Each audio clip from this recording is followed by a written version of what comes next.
Watch out. watch how we start this. Hey, ladies and gentlemen. No. That's not how we started. No, do we do a countdown? We don't do a countdown anymore. We used to do a countdown. That's your mic. This is the podcast. Welcome. That's the gum in your mouth. That's the host. Ladies and gentlemen, let's start it. It's a substitute for chips. Ladies and gentlemen, welcome to Let's Get Into It. Mark Roberts here with Toody and Davey Dave. Right. Welcome, you guys. I really look forward to doing the show every week now because I get to hang out with you guys. Dave now. Now that we're in the Rona, we're the only two fools that'll show up, roll up to his crib. He's like, I really like it, guys. You guys are 6 feet away, though. But no, I like doing it because, we talk about things and it inspires me to continue to work, even though it's kind of like uncertain what's going on. But what I wanted to get into right away is, I've met a lot of people randomly that email me and say, hey, I listened to your podcast, or I've listened to 40 episodes, like an enormous amount of episodes. And they go, and I've learned a lot. And it's funny because I was talking to an editor friend of mine, Rich Alarcon, who I've worked with for years. Great editor. Yeah, He's really helping me out. Oh, thank you. Good to hear. Well, I don't know why I said thank you. He's not. I don't edit for him, but I know him, and he's super talented, and I've worked with him for years and years, and he's always been my go-to. But anyway, I was talking to him the other day. I can't remember the exact context, but I was talking to him the other day about doing something for me again. And like I'm talking about, I've known this guy for 20 years, and we've done many, many different types of independent deals and arrangements and stuff, and I believe I needed to get something done. And I said to him, in the way that we always talk, and he started negotiating with me. I don't remember if it was about credit or money or something. Yeah. And I found it odd, and I said to him, hey, so what's the deal with like the negotiation? I'm not even really getting into that right now. And he was like, well, I've been listening to your podcast. So whatever advice I was giving apparently permeated.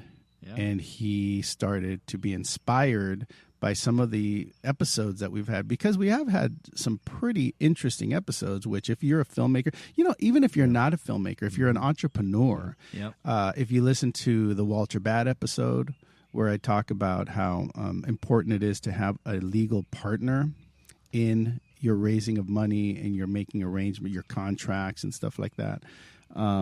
It's important. And then we had the Don't Get Stopped episode where, don't be stopped by any decades. Don't be stopped by anything. And I think this information is really starting to help some people get through the projects that they're working on, working with the right people, and stop thinking that you have to do it all. If you're an entrepreneur, which most people that listen to this are, you're building movies and content from the ground up. You're starting from zero. You're bringing in money. You're bringing in talent. You're bringing in directors, stuff like that. And I think it's starting to help people out and taking away the mystery that is the deals behind the money, right? The deal with the money is always the same deal, and everyone gets an equal part. Yeah. If you take all the episodes, you can really break down the process of filmmaking from every episode. It's crazy. I mean, this is a course. This is a free course. Yeah. I never thought of it as like, until we started doing this podcast, it really is just a business. I mean, it's the entertainment business, but making a movie, you take the art out of it, it's exactly that. You're starting from the ground, and you're working your way up. You're coming up with a concept, an idea, a product. You're getting the people involved who can help you make this product. Then you got to go raise the money, and you got to find the people who believe in your product, and then you got to make your product, and you got to sell it. Right. Robert, so I like, because he'll read a script and then he'll make changes, and he'll go, listen to this. Read this and then listen to this. And then he adds his 2 cents. And it actually works. It's good. And I was like, well, let's write a script. He's like, oh, no, I'm not a writer. I can't do that. I can't. Well, you just rewrote the guy's work. What are you talking about? I'm not a writer, but producers do help you see a scenario differently. Good producers. I was watching The Way Back the other day. Right. And I was close to home, dude. That guy's, because that's almost like him, right? Yeah, it was a great movie. He obviously felt what he was doing, but the director or the collaboration of whoever it was, I was watching every scene and thinking how cool it was how they set each scene up, right? Because sometimes when you're a young director or a young producer, you get into a scene and people don't move. Oh yeah, you sit there, just say your lines. Yeah. And that doesn't help your movie because there's no movement, there's no one's instigating any like reality, like getting a cup of coffee or grabbing some sheets of paper and reorganizing them or putting them behind you, during the conversation. So there was this one scene, I remember it vividly. I don't remember who the director was, and I really should, but I was watching this one scene where Ben Affleck goes to talk to the father of a kid he's coaching. And the father of the kid he's coaching doesn't care about basketball. So he goes to his meat packing job, I think is what it was. So he walks in, the guy sees him, the dad sees him, and he yells an order, right? So Ben Affleck walks into the scene. Yeah. The dad sees him, and he's, hey, get that meat over here, move it over to the back, or whatever it was. Yeah. Right? Like, full-on working and giving the character the impression that, look, I don't care that you're here or not. I've got work to do. If you're going to talk to me, you're going to talk to me while I'm working. He didn't say any of that, but that's what you got. Yeah. And I think that's really interesting because as filmmakers, I don't know, sometimes you just get into a scene and you're like, okay, well, here's the business of the scene. But if you really think about what your characters are doing in their lives and give them some sort of incentive, then your scene changes. I think it gets better. And I was watching it in awe. I wanted to rewind it. If I hadn't have been watching it with my wife, I would have rewound that scene and been like, why is this scene so compelling? Yeah. It's compelling because the characters are being who they really would be in life. Yeah. Life doesn't stop. It's not like NCIS where you walk into a room and all of a sudden everything stops and the dude turns around and he starts to give you a monologue about what the issue is. Yeah, it's funny because I think that comes down to experience. Because I just watched a series. I'm not going to tell you what it is, but it doing really well, and it just was really like amateur. You know what I mean? Like to the point where, and look, I'm no expert by any means. Like I'm still an amateur, but it was so many mistakes that I was like, ooh, like it was cringy. It was cringy. And the acting, some of the actors were really good because they're known, you could tell, and then most of them weren't really good at all. But the writing, the way it was, like there was a lot of bad things, but the things doing really, really well and good for this person who created it and who's out there hustling. Yeah. What I've heard about this particular person too is they are a hustler. Like they've been at this for a long time. You're talking about the filmmaker? Yeah. Yeah. Filmmaker, okay. Yeah.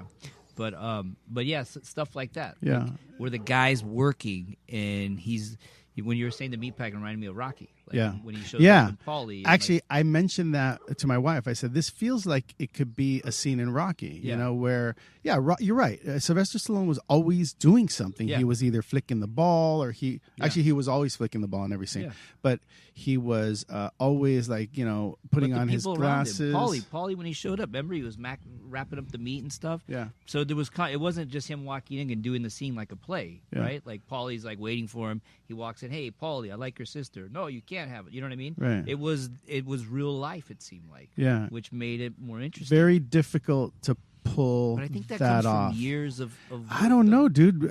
Sylvester Stallone was very young. I think that he got that from On the Waterfront. Yeah. Inspired by other films, for sure. Also, too, it's a collaborative effort. So who was his DP there? Because that helps a lot too. Yeah. When your DP and your producers are there, and they say when you're rolling, when you're doing the rehearsals or something, I don't care if it's the lighting guy or somebody. It wouldn't be cool if this guy did this. It's a collaborative effort. Yeah. You know what I'm saying? You can get it from other people. I mean, I would imagine that people like Denzel or people like Ben Affleck might not appreciate that collaboration because they're so deep into their character study. But maybe if you're a young filmmaker and you got a young crew. I think if you're an asshole, then you're like that because Joaquin Phoenix, when he did the whole thing, the dancing in the bathroom and Joker, that was mentioned to him by a grip.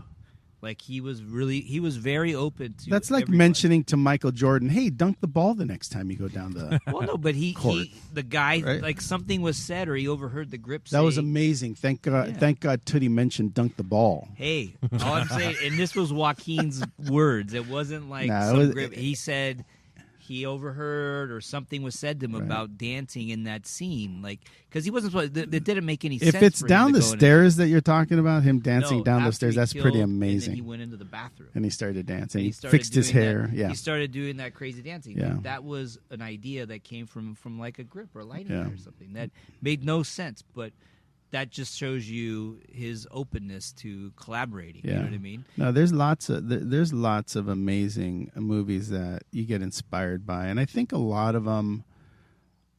Look, truth be told, everyone does great movies differently. We could watch one movie like the one you're mentioning, The Joker, and say how amazing it is.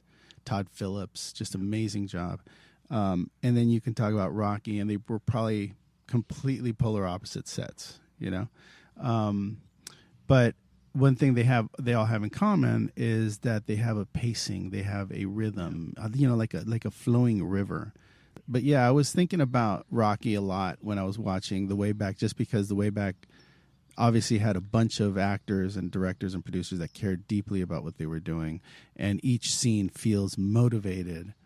I think about Rocky all the time. I think about the scene with Rocky and Mick when he comes to talk to him about being his manager. Mm-hmm. At least you had a prime. Yeah, My house stinks. yeah, yeah. Or when Rocky goes to meet with the dude about the fight, and the promoter goes, "No, dude, I don't want you to be a sparring partner. I want you. You're gonna fight the champ." Yeah. And he's like, "No, I can't fight the champ. Yeah. I could spar with the champ, but I can't fight with the." So it was just there was a lot of wonderful nuances to those performances and to the scenes themselves and to the casting. I mean, there's a gift. You need a gift to work in our business, and that character he created was like the Robert Rocky Balboa character was like so cool. It was so unique. Let me ask you guys: Is there a coincidence that Rocky had spoke the way he did, and that Sling Blade, he spoke the way he did? I mean, these are Academy Award winning movies, performances. Is there a coincidence when you give your character such a deep imbalance, where you're like, these characters don't exist in life? I've never met anyone like that. Mm-hmm. Is there? Yeah, I think if you believe it, if you believe, hey, I believe in my character, just like Sling Blade, that's I don't know how he pulled that off, or and it was great. Yeah. So if you believe in your character enough, I think that it can come across as genuine. Hey, Sling Blade loved French fries and mustard. Did, with mustard. With mustard, he loved. He didn't like people fucking with little kids. And he beat your ass, dude. Yeah. He could beat your ass with the Kaiser blade. Yeah, fuck you up. But yeah, I mean, it's you feel special when you think you're in the business where every time you pitch, or every time you get on set, or every time a camera rolls, you have the opportunity to do something special. Yeah. Don't waste it on ego. Yeah. Yeah. Yeah. Don't waste You're an it idiot if you do. Yeah, don't waste it. On uncertainty. You have all of these wonderful examples of great scenes. Look at them, see what motivates you about them, and then use them. Yeah. So let's talk about deep right there, Robert. Yeah, it was good. You went in. It's you get deep during the Rona. During the quarantine, I was about to say in the quarantine, he's like looking at scenes, going, "Yes, no, why?" No. I've watched some great old movies and felt very, very inspired and I'm proud. I get a little emotional. I watch people's work and I think, man, I mean, they made history. They made history making these movies, or even TV shows. Yeah. Perry Gilpin, who we had on, did Frasier. If I accidentally flip through a Frasier, episode and I watch it, every single moment of that show is nearly a perfect moment. It's a miracle. Yeah. We got to do when we get done with the Rona, the pandemic. We're out of this. We got to. We got to bring people. All the proper terms too. Yeah, the Rona pandemic. Yeah, I want to shout out to Max Velez. Max, a great guy. Max, a great producer. We're working on something together now. We're pitching a very, very fun script. I can't say who it's written by because she's a big star. and I would be. Give me the log line. Give me the log line. I'm not going to give you the log line. Damn. But it's along the lines of a Showtime show called Shameless kind of thing. Okay. But it's very fun. It's a big name star, and Max Velez and I are working together again to get that thing produced. So very excited about that. Max for a while. Max has been with. I remember it's so funny because in 1998 I had just finished East Side. I was starting on a film called Extreme Dating at Universal. We were in post at Universal for I think Extreme Dating, or it might have been Poor White Trash. I can't remember. But we were interviewing to get a new assistant, and we had heard about this kid who had worked in the agencies, and he was hot. And Max comes in. And he's wearing a suit with a tie. Nice. The suit looks great. He looks like an agent. He looks like he makes 3 times more money than I do. Yeah. And I was making nothing at that point. So he walks in. So yeah, he was making like $3. I was making 1. So he walks into Universal and he's like wearing the suit and he sits down. I don't even own a suit. So I'm sitting there going like, my God, you're hired. He unbuttoned it and then crossed the legs and kind of Yeah. pulled the pants so it wasn't too He tight. pulled out across like the a silver thing with cigarettes in it and lit one. Tapped it. Yeah, lit one. And I sit there and he's impressive and he's amazing. And Lori and I looked at each other and we're like, fuck, let's hire this guy. So we hired him. And literally, I have worked with him since 1998. What is it now? 2000, so 22 years, and we produced the Porsche movie together, which is called Love and Betrayal on the Force, coming soon, and we produced Almaraz together. We produced a bunch of things together. He's a very, very talented producer, and he does indies. He does all the stuff I'm doing, and now we're working on selling this new project, and he's going to be terrific in it. So Max, shout out to you, and we should have Max on the show. He's an inspiring producer. Has done a lot of work. Max has helped me in the past. He read some of my scripts and gave me some notes and stuff like that. Did he? Yeah. Actually, one of the shorts I wrote, he read it and he was like, dude, this is really, really good. This needs to be a feature film. And he's the one who inspired me to write into the feature, and then went to, and then went up the line, went to what I like about Max is that he doesn't take no for an answer. Yeah. The thing is that it's affected me sometimes, because sometimes I'll say, hey, can you set up this meeting for me? And he'll set it up, no questions asked. Yeah. And then I show up at the meeting and the person I'm meeting with is pissed. And I'm like, what's up? I wonder what happened. And they're like, hey, so your boy Max, huh? I was like, what? Yeah, your boy Max. Like, aggressive. Yeah. Takes no for an answer.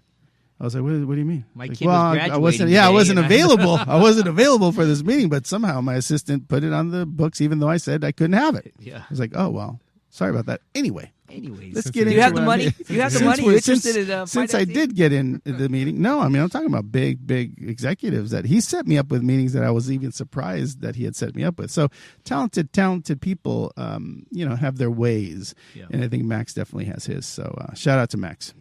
You got to be on the show. Very nice. We'll bring him on the show. When we sell our movie, I'll bring him on the show. Yeah.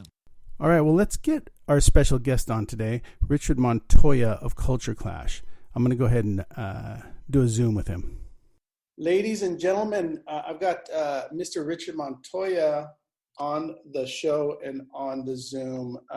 Hey, before you say anything, Richard, I want to say a little something about your career, because you've had a pretty amazing career. And not only have you had a great career, but you're a very important voice, for where I grew up and my family and the people in the industry that have fought hard to tell important stories from our point of view, right? The Mexican American point of view, sometimes the immigrant point of view. Sure. You're an important voice, and I'll have to disclose that I've produced 2 movies that you've directed and wrote, but I'm a huge fan, and I think this is a very special interview. So let me just go through a little bit of what you've done. You were born. Thank you, Mark. Yeah, my pleasure. You were born in San Diego, where, by the way, a lot of really talented people have come from. San Diego is almost it's where you breed people from that work in show business. But you are actor, director, producer, screenwriter, playwright, comedian, and co-founding member of the amazing group Culture Clash, which has been around for over 30 years, I'm guessing now, right? That's right. Unbelievable. And your dad Hey, Jose Montoya. Jose Montoya, a very important voice as well. You continued the line, but I think one of the most impressive things about what you started with is you, along with Herbert, along with Rick, started a group called Culture Clash, which ended up doing groundbreaking work. A lot of the stuff you guys did was the first time it ever happened for Chicanos, for Latinos on television. Tell me a little bit about how that went down. Well, you know, Mark, I've been thinking like, gosh, you're one of the, your career also has been blessed, and your family story. I've worked with people in your family, editors, Eddie Scissorhands, and I've had this strange, long crisscrossing. Be Real used to have us do radio comic bits for him, man, and he was a tough boss. He'd be like the Cypress Hill guys, like, "We're going on the radio today. I need 2 comic bits, man." And I was telling the guys, "Hey, man, it's Be Real. We got to come through. We got to come through." And so, but like yourself and anyone else that survives in this business, you juggle so many things, you know, and you kind of in a way you do it all. And so we were doing a small little theater piece on Little Baby Santa Monica Boulevard, where the transgender community used to hang and buy and sell flesh, and over there by Circus Dance, and there was a little tiny theater over there right next to the Actors Gang Theater. So we met Jack Black and Kirk Ward and the Tenacious D guys, Tim Robbins. It was Actors Gang and then the Fountainhead Theater, and we were doing a play at the Fountainhead Theater, a small little tiny theater. And this guy, Brian Graydon, who was in charge of Fox-owned station groups, Brian came to see us. He said, 7 o'clock Saturday nights, I'm going to put these guys in. We were like, we didn't even know what the guy was talking about. We were doing a very political theater piece, not thinking that, you know, anyone was going to come see it, let alone Jack Black or guys from MTV at that time that later went with Fox. But then that little tiny show led to the 32 episodes that we did for the Fox-owned station group, which is about 8 stations throughout the country. So that was a baptism by fire. We jumped in it. We did 150 sketches, some really wild, some, you know, we were trying to make our form as we went. Again, we did not know, but some of the people that we had working with us at that moment was Steve Higgins, who's Jimmy Fallon's right-hand guy right now. So we had really? Higgins, Boys and Groovers. We had Steve Higgins, who was a genius. He ended up being the head writer. We had a couple guys from the Groundlings, and then Second City.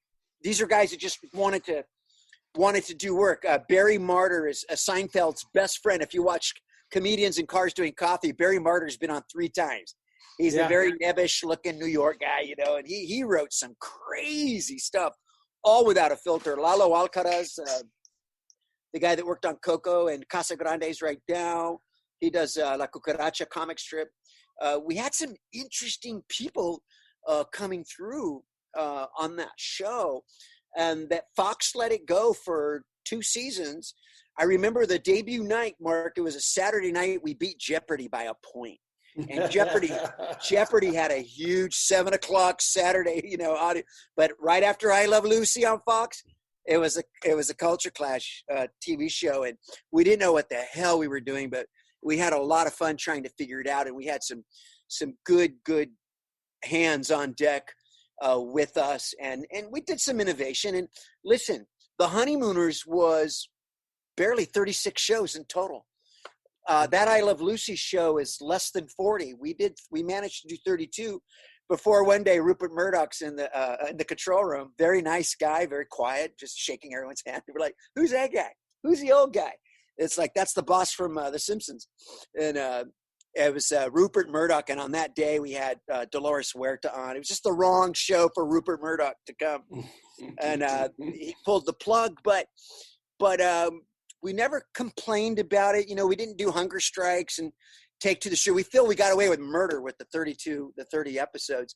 It's been funny trying to get Fox to admit that they ever made them, because we put together compilations of our own, and it held up really well. It's really funny, even today. But more importantly, there wasn't really that many Latinos on television at the time, right? I mean, Chico and the Man was something that was on TV, but really, when you guys did it, when Fox decided to put you on, it was rare waters, right? I mean, this was not something you saw often, if at all.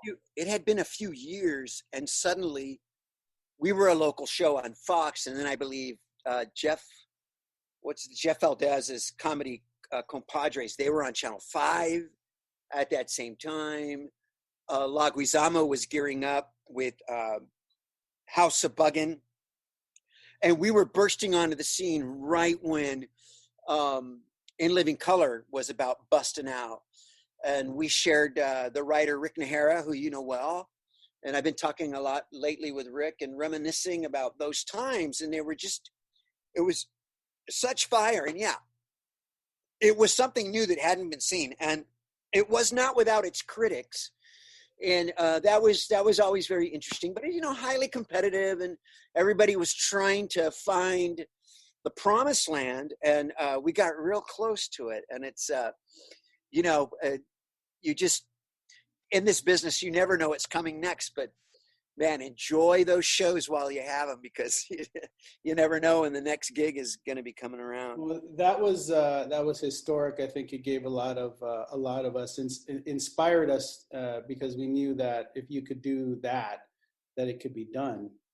So it was an exciting time. Plus, you had amazing people on. I mean, you had Eddie Olmos on, you had Cheech Marin on, you had George Lopez on. I mean, everybody who was anybody in the Latino world coming up in comedy and in films. And, I mean, Eddie's one of our finest. So it was really beautiful to see him on the show. But you also had people like Oscar De La Hoya, I think, when he was Oscar came on, Jimmy Smits, Be Real and Send Dog, Mike Muir from Suicidal Tendencies. I mean, people were just like, what is this?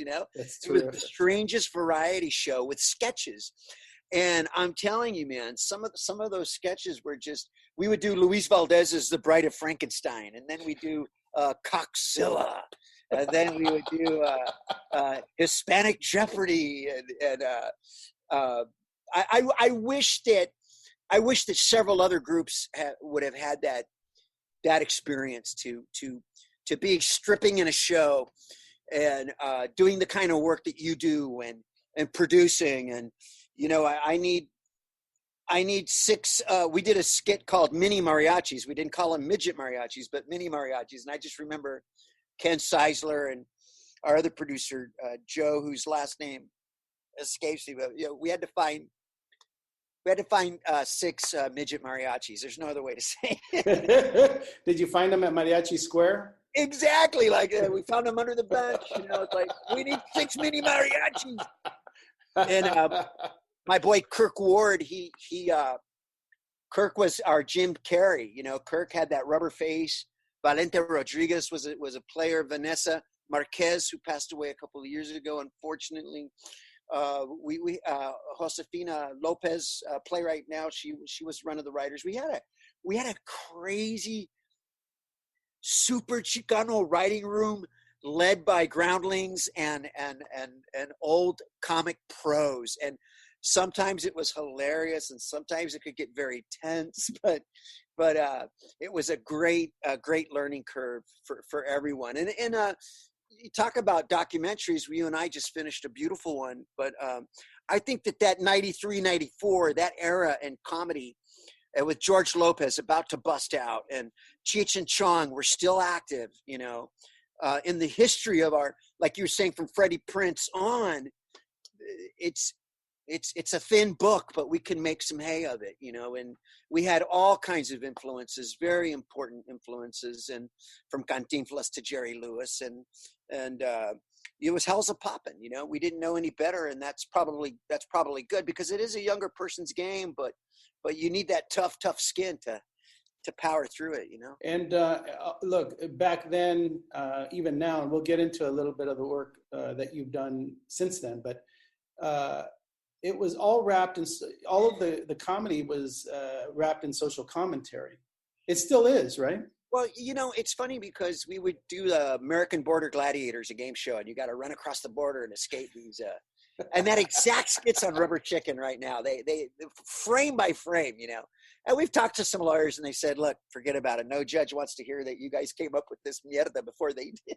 That's funny. You're right. You're right. Just let them do it. You know, new generations have to come to the work, but we saw the work mimicked quite a bit, and that influence. You just have to say, well, you know, we had a hand a little bit in the influence, but the sketches at times were very edgy. We did superheroes, Orange Man, Busboy Man, and Leaf Blower Man, taking on Pete Wilson, the governor at the time, and Rick Nahara. I was busting his chops the other day because he wrote a great sketch, several. He wrote Cholo in the Well, and this Cholo falls down a well, and the gang's looking for him, and they shoot down the well, and it's like, "You missed me, you punk!" And then our good friend Diane Rodriguez, who just passed away, was in that sketch. So it was a who's who of players and writers, and just a marvelous period of time. And but really no looking back, because we haven't had that ambition necessarily to go back to sketch comedy.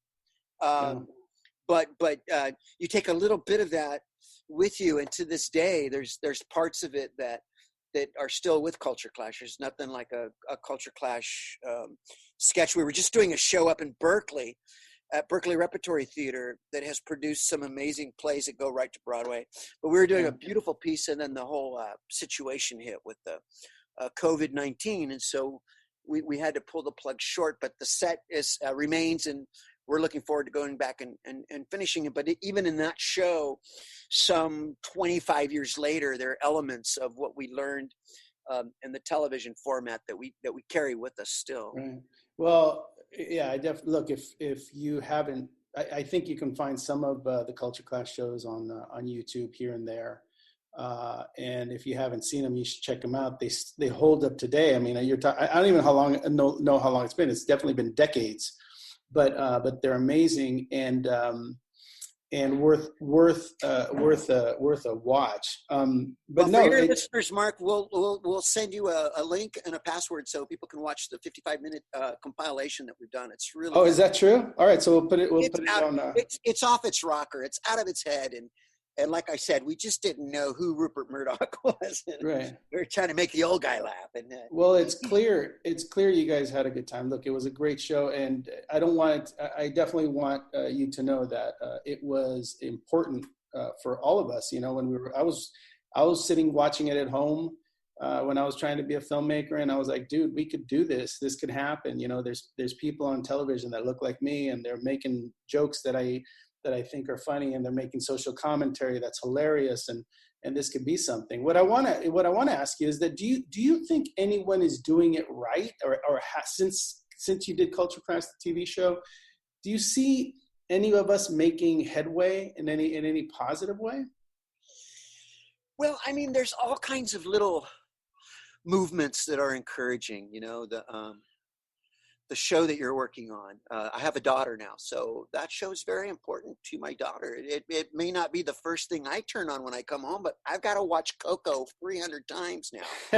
I got to watch Peppa Pig. I've got to watch your show because that means something to my daughter and my wife, by the way. You know, thank you. We can't just be watching Minecraft with my son all the time. We got to get into the other stuff. So you see bits and pieces that, although there might not be a direct line to all the work, Los Spookies on HBO, the young lady Via Senor on SNL, these are great strides, you know. And it was funny because I went to the Sundance Labs right before we did Water and Power, which you beautifully produced, and I finally met John Leguizamo.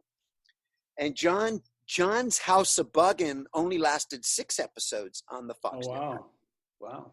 It was the first time 15 years after the fact we ever had a chance to talk about the pressures, the competitions.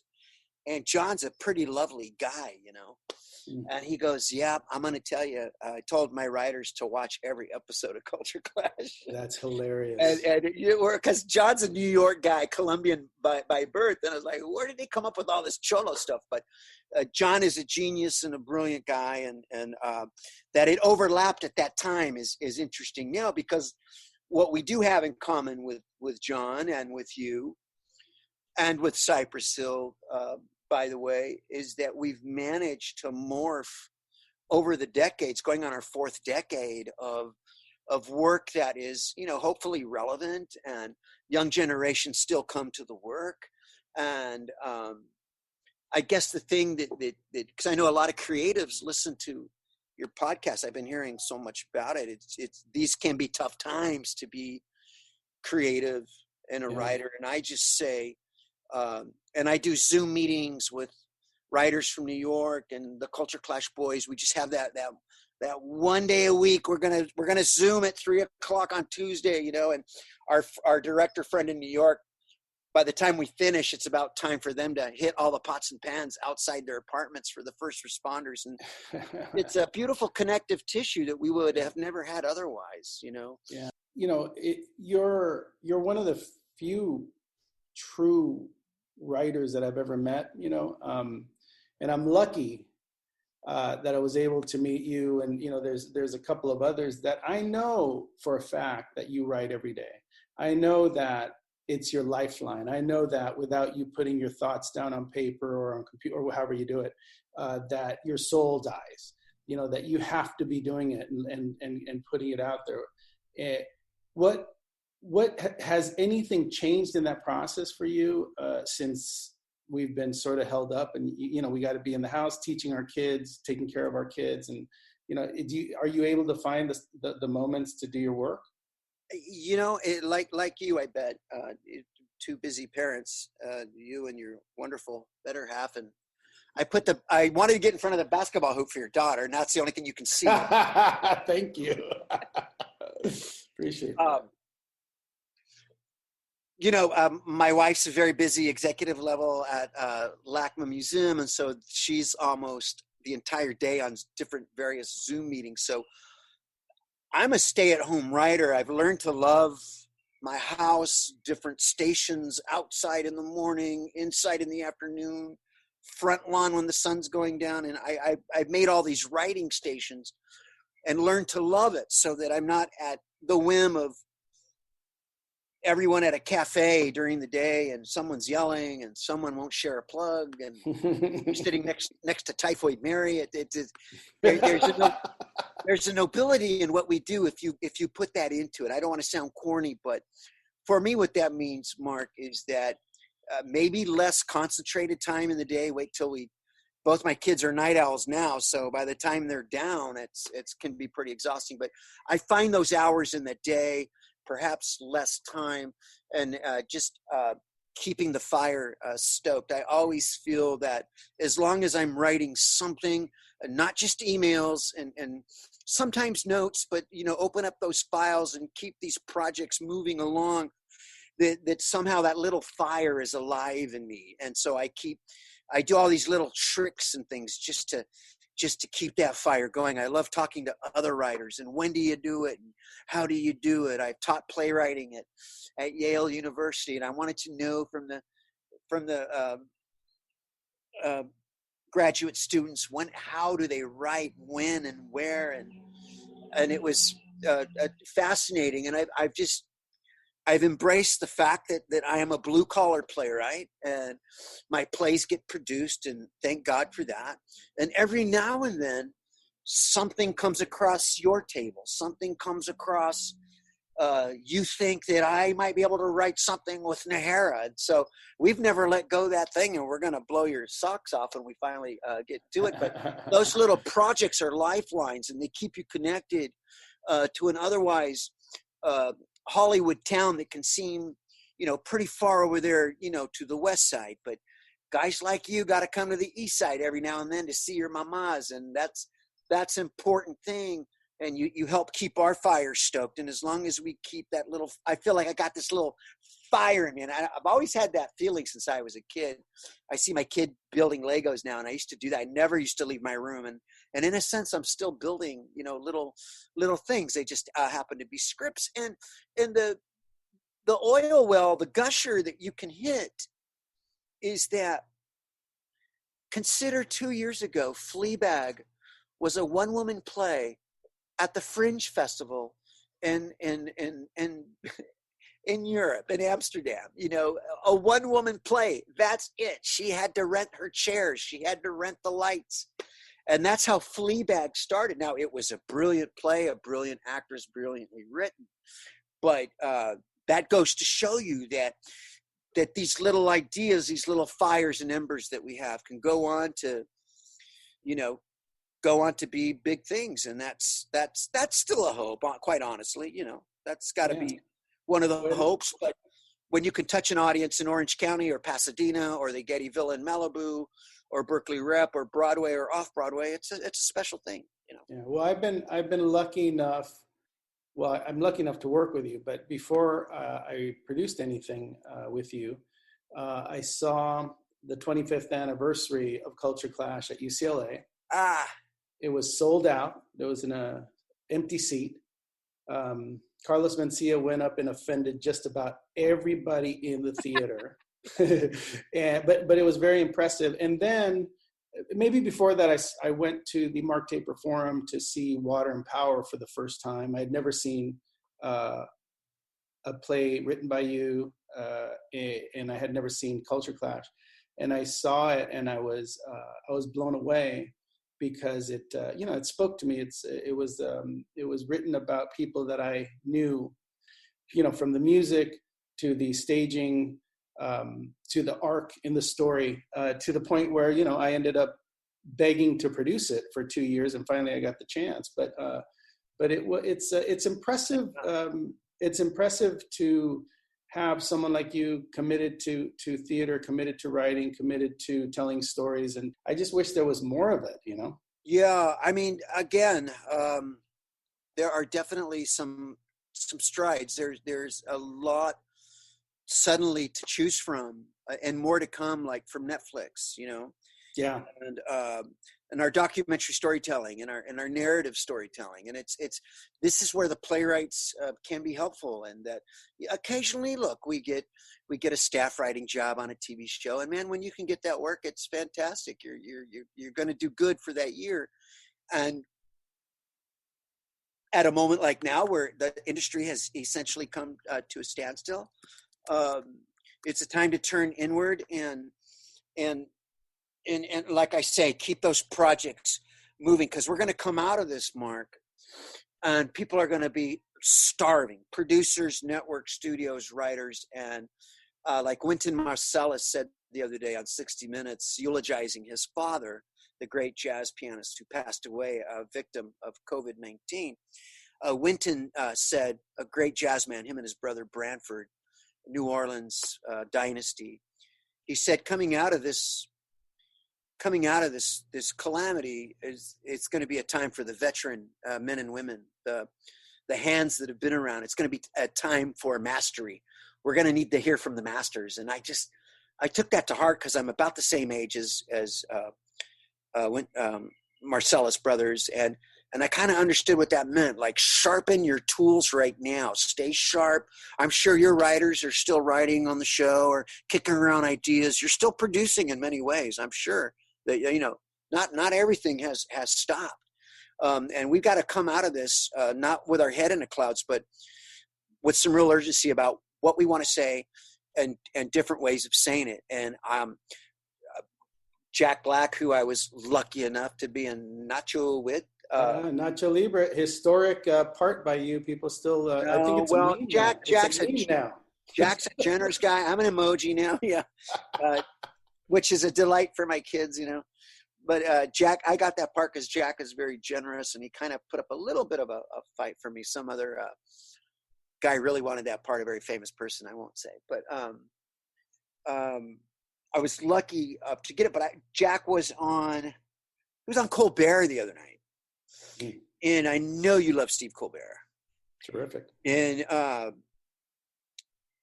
Jack's in his house, and he was talking about what he can do at this moment is make people laugh. And it sounds corny, but it was a great reminder that maybe coming out of this won't need to be the darkest material. We have just gone through a dark time as a country. We're going to have to pull out of this thing with some levity and some comedy and some brilliance. And I've never been more sure of that, than now. It's almost like we always thought we were great satirists, but, our president's a pretty darn good satirist right now. It's like, we can't outdo him. We can't outdo the guy, man. He's the best. You need Alec Baldwin to do the guy, We can't all get Alec Baldwin, but we can go in all these other ways and to explore and mine and come out of this relatively historic and dark period for a country. My heart just goes out to our country. And of course, our first responders are, there's a lot of people of color that are first responders from the Bronx to East LA. Every member of our closest fire engine, they're all, gorgeous Latino hunks. I think my wife enjoys calling them because they're all very good looking. Very. Well, yeah, I mean, look, it's complicated times, but I agree with you. It's sort of a time to reflect. It's time to be grateful for what we have achieved and where we're at, and to help others and to make others laugh is a great gift. I want to get into a couple things. I want to talk about LA Originals. I want to know what you think about that. Well, I think it's tremendous that it even exists, because Esteban Oriol and Mr. Cartoon, they are legends, and they've worked really hard, and they have been at it. I lived in the same exact building they did, in a loft in downtown LA before it was even called the Arts District. And I was able to introduce them to my dad. I didn't know that Esteban's dad was a very important, Chicano movement photographer. Heriberto Oriol is very much an artist in his own right, but that Esteban and Cartoon were very much like young hip hop lowrider dudes in the building. And I remember one night they had a party, and the fire hydrants went off, and they got kicked out of the building. And I took them to the owner's house, and I said, "These guys are legends. You can't kick them out." And finally they said, "You guys can stay." And then they had a celebration party that night and burnt down part of their loft. And then they got That's hilarious. But I used to have them over whenever I did poetry readings, and I did, the Chicano movement stuff, and they were a little bit outside of the world at that time. And I think I was there the day they met Cheech Marin. And I remember I had a huge Che Guevara, poster on my wall, and they wanted to know who it was. And I was fascinated that they didn't know, but they were honest, and they didn't, who's that guy? And I go, "Man, you're going to love this guy, this revolutionary, or you're going to hate him," because I always thought that there were some Cubans in Cypress Hill. But incredibly complex guys, gifted artists, tattoo artists, photographers. And then there's their long association with Cypress Hill and Be Real is legendary. So Yeah. I'm happy for them. Tip of the hat. I have to finish it, but what I saw was fascinating, and I'm really thrilled. It's kind of staying on the platform in a nice visible place for a while, so that's really good. Well, it's funny because you and I connect on a lot of levels. One of them is telling the stories that are important to be told about people that we knew, people that were important to the Mexican American movement. In your case, which is much deeper than mine, the farm workers movement and all of the people that were involved in that. And the Zoot Suit, all of that stuff. But when I watched LA Originals, first of all, I didn't know a lot about all of that, even though, my niece is married to Be Real. And I see him all the time. We don't really talk about, the history of Cypress Hill. So I found it important as a viewer because it reminded me of all of the documentaries that are made about the civil rights movement and how important those are, like 13th, and, you know, I can name a few of them, I Am Not Your Negro, you know, things like that, where you watch them and they sort of change your view of things. And I think LA Originals changed my vision of what, you know, the whole, you know, that was Chicano art in a kind of parallel universe to what our documentary is about, which I found really fascinating. So you know, it sparked something in me because I started to think about Carlos Almaraz Playing with Fire, which you and Elsa Almaraz directed, you wrote, and you guys knew the most about. But, you know, what was interesting about Carlos's story in our documentary is that he travels through a time which is important for people to know about. And LA Originals made me feel like Carlos Almaraz has a very good opportunity to be seen because LA Originals is making such noise. Yeah. And which you produced beautifully. And it was a complicated project. And I just, with a few months away from it, I'm just, you know, appreciating it more and more, and also have that fire that this really does need to be seen, because, you know, Richard Alarcón, our editor, and we did a small little screening in Glendale, and Esteban and his father came to see it. Is that true? Oh yeah, they saw it in a beautiful. They saw it in a beautiful Richard Alarcón's screening room at that loft. You know, that's great. Esteban was very quiet. Like a lot of his doc was already in the bag, but he was also working on a book, a coffee table book. You know, they're multifaceted individuals. Cartoon even makes shoes, Nike, you know, his brand and this and that. But we definitely had Esteban's attention, and there was something that was touching him very deeply about Almaraz. He's a big guy. I've never seen him so still and so quiet, and he just, you know, really gave us a compliment at the end of the night. And in some ways they're kind of bookends. They're kind of bookends of era, because Carlos is that period, you know, from 70s to the 80s, and right as the 90s begin, the light is dimming, but his artwork is still on fire, and these guys are coming into their being in the mid and late 90s, you know. And so it's an interesting bookend, Mark, and I think that one connective tissue between Almaraz and LA Originals is probably like a really good look at that period when we were on the air in Culture Clash, you know. So yeah, there's a pitch for you, buddy. Yeah, no, I agree. I was inspired. I just kept thinking how important LA Originals was and all of the people involved with it, but equally important was Carlos Almaraz, because he was sort of the beginning of that, you know. Absolutely. And you'll find people that overlap in both worlds, like Esteban's father, Heriberto, and Heriberto's contemporaries were Harry Gamboa and Barbara Carrasco, and Heriberto was very involved, and that's his son Esteban, I believe his only son. A little bit of a dynasty there, and it's been like Carlos's story. It's been a little hidden, you know, and it's this is where our activism and our social justice comes into play, because we can say to Netflix, hey, this is a great follow-up to LA Originals. I know you're all over that. You're already on the network, and no, I'm excited about repitching it there, and so that they can continue their work, you know, in showing every facet of America. And you know, Carlos Almaraz was very important. But anyway, you did a great job. You know, a lot of the people that listen to the podcast listen because they're young filmmakers. Some of them are entrepreneurs.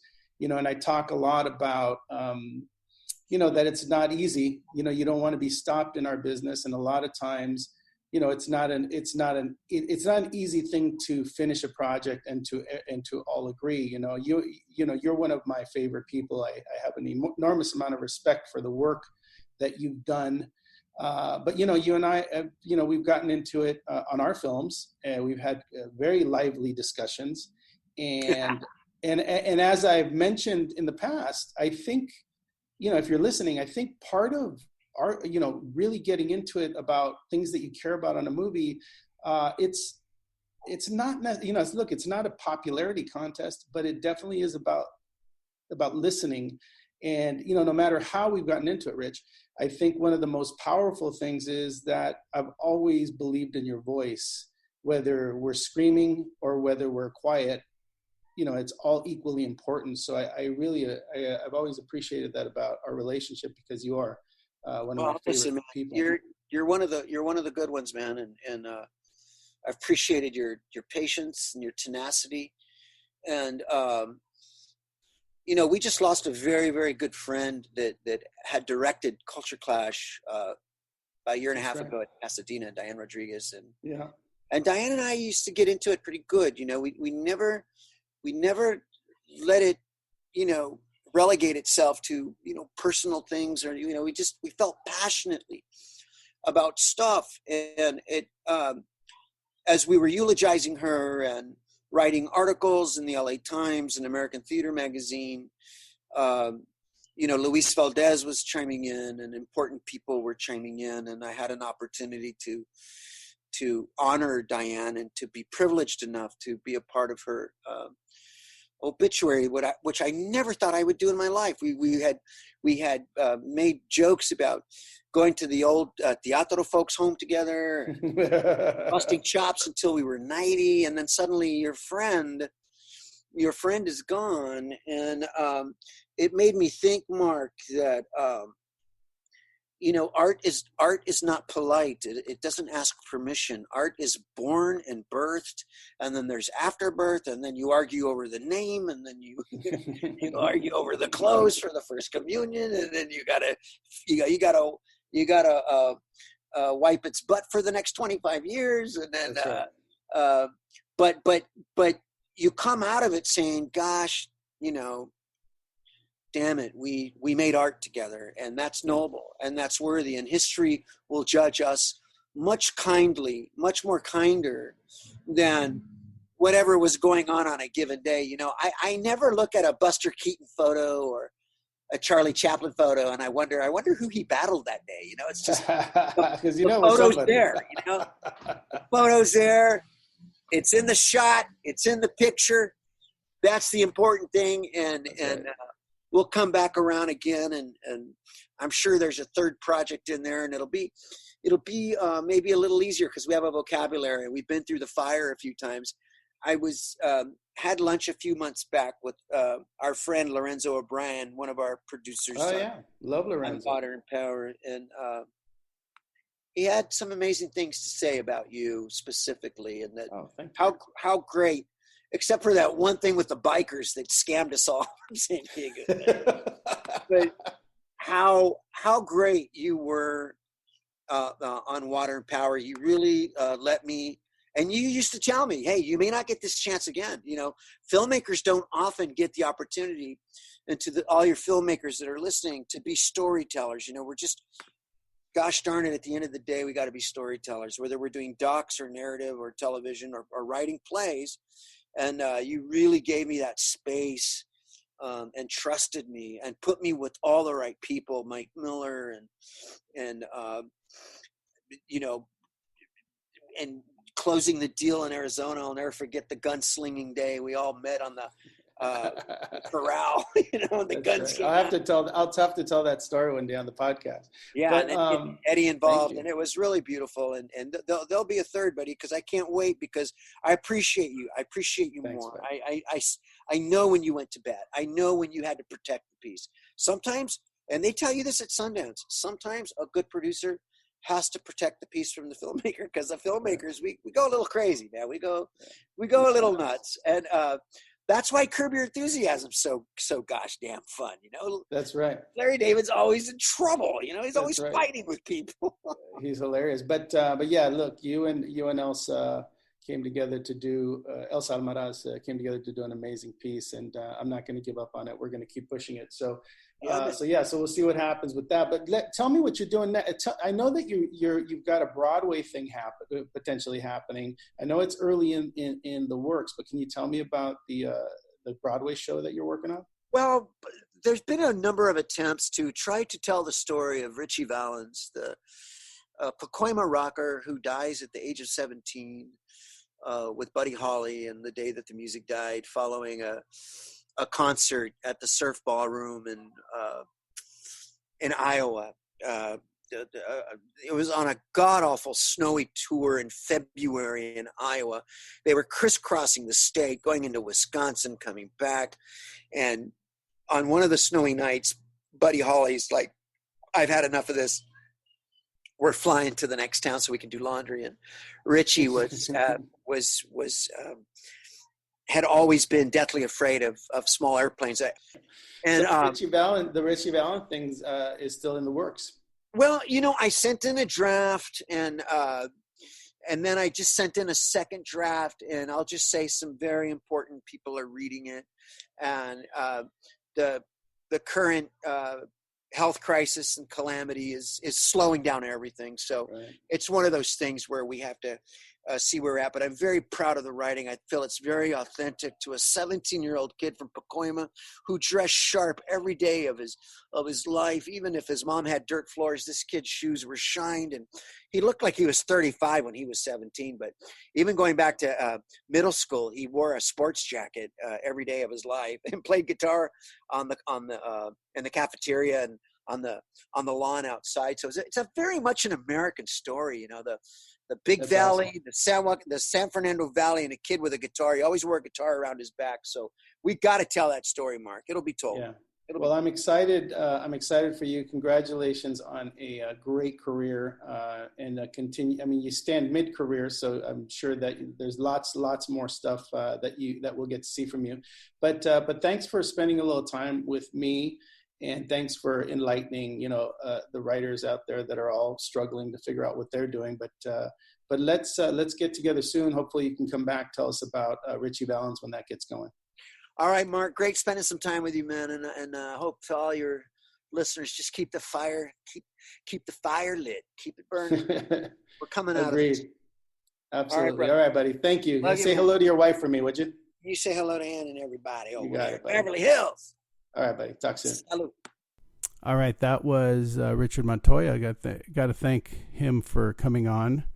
I know he's got lots to do, but it was fun going down memory lane, talking about what he did, what he's doing, and what we're doing together. It was fun to talk about L.A. Originals, which is an amazing movie, and we talked about the film documentary that we just did, which is called Carlos Almaraz Playing with Fire. And, there's a lot of connective tissue there. I hope I get to show it to all of you soon.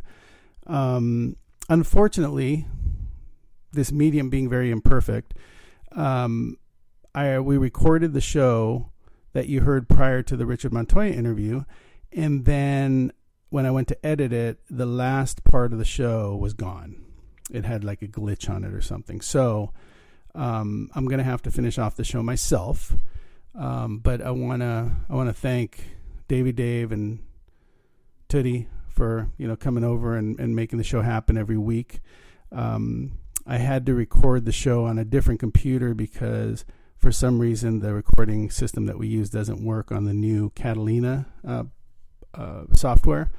So I'm doing it on an old Mac. But look, it's part of our motto to say don't be stopped. So I decided I'm not going to be stopped by the fact that we don't have the rest of the show. I'll record it myself, and remind us what we were talking about. I think we were talking about how much we enjoy working with Russ Emanuel and the guys over at extrememusic.com. They provide an incredible service if you're doing a film, if you're doing anything, any content really that requires music, and all content does these days.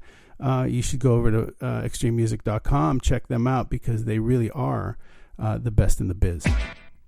The way the rest of the show would have gone, if I remember correctly, is I said how cool it was to talk to Richard. Tootie said that he had a tracksuit that he wore to the supermarket with his coronavirus mask on, and he met someone, and that person told him about their can of beans, and then he decided he was going to write a movie about it. So that's what happened with him. And then David Dave, super cool with the deep voice. Always sounds like he's in like a recording studio. We always sound like we're underneath the 405 freeway. But David Dave very positively said, that's cool, Tootie. Love the tracksuit, love the story about the beans. And, maybe that'll make a great movie. Those guys are going to kill me. But the show must go on. Thank you guys for listening. I hope you guys enjoyed the conversation with Richard Montoya as much as I did. I thought that was a lot of fun. He's got a lot of great things coming, and he's done a lot of really, really cool work. So hope you look him up. We'll see you all next time on Let's Get Into It.